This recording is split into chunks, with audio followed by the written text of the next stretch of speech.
This is James Mathers for the Digital Cinema Society at NAB 2024. I'm here in the Fujifilm booth, and Mark LaFleur is going to tell us about some adaptations he's been making to the Fuji camera. This small camera, now you've taken that and you've taken it apart and put it in here. What's the idea?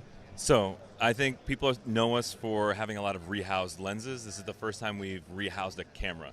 I think it's the most accurate way to put it. That's kind of what we did. This is more than just a cage.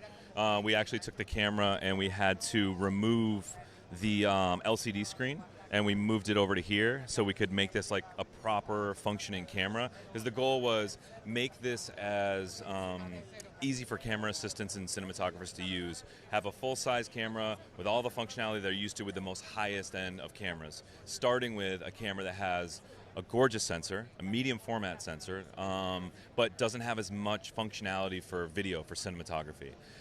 So we would not have done something like this for any other camera. It was really the GFX100 II. When that came out, we knew we were going to do something like this.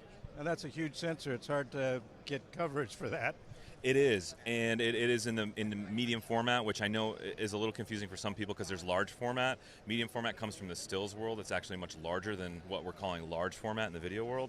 It is a large sensor, and we brought an assortment of lenses here to reassure people there are a lot of good lens options that actually can cover this whole sensor.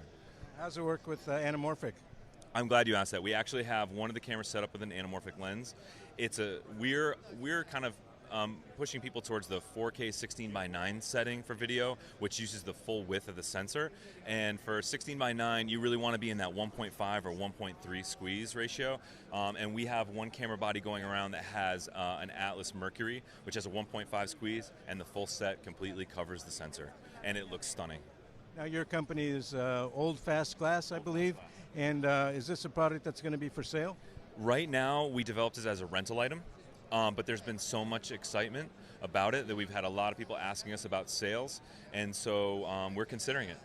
This is sort of the business side where we have our run stop, and this tally light isn't just telling you hit the switch. This tally light is telling you that the Atomos RAW recorder is in fact recording. And it seems like a small thing, but without that, you'd have to kind of go over here and look at the RAW recorder and make sure that it's actually rolling. And you can still swipe up and quickly with a touchscreen get to all of your basic controls. We added a power switch that turns off the whole system, turns on and off the whole system. We moved the media bay from the Atomos recorder over to this side to kind of keep everything for the camera assistant over here, but also putting it back here would have made it difficult to access all of our power ports and video ports back here. So we have 2 SDI ports here, one here.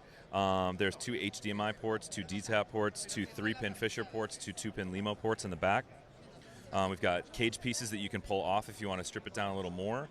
And then we integrated the Atomos recorder into the metal housing to protect it a bit. It's rock solid in there, but you can still access the ports on the side of the camera in case you wanted to send audio or plug in headphones. And of course, we maintained access to the same hand grip that the Fujifilm camera has, so that you can still get to these buttons. And then we added an LED strip light in there because if you're in a really dark set, it's hard to see these buttons. And it really doesn't put out enough light to bother anybody, but it's just enough light where you can see what you're doing in there. And then on the front, we did a LPL-PL combo mount. Again, we're aiming towards high-end cinema.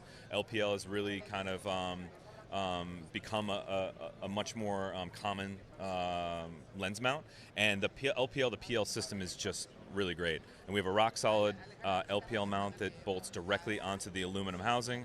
It's a stainless steel mount, so it's strong. And we have another 3-pin Fisher here for a run stop that can go right to a motor, and a 2-pin Limo here that goes to power the EVF. And we have a proper professional EVF setup, or you can use onboards. I mean, you could Teradek monitors, anything you want. This should be able to make it very easy to rig. So you took a great little sensor, a great little camera, and made it cinematography friendly. Exactly. That was what we wanted. We wanted to make sure that camera assistants and DPs were happy and make the most out of this amazing sensor, but just make it more functional for cinematography. Thank you, Mark. Thank you.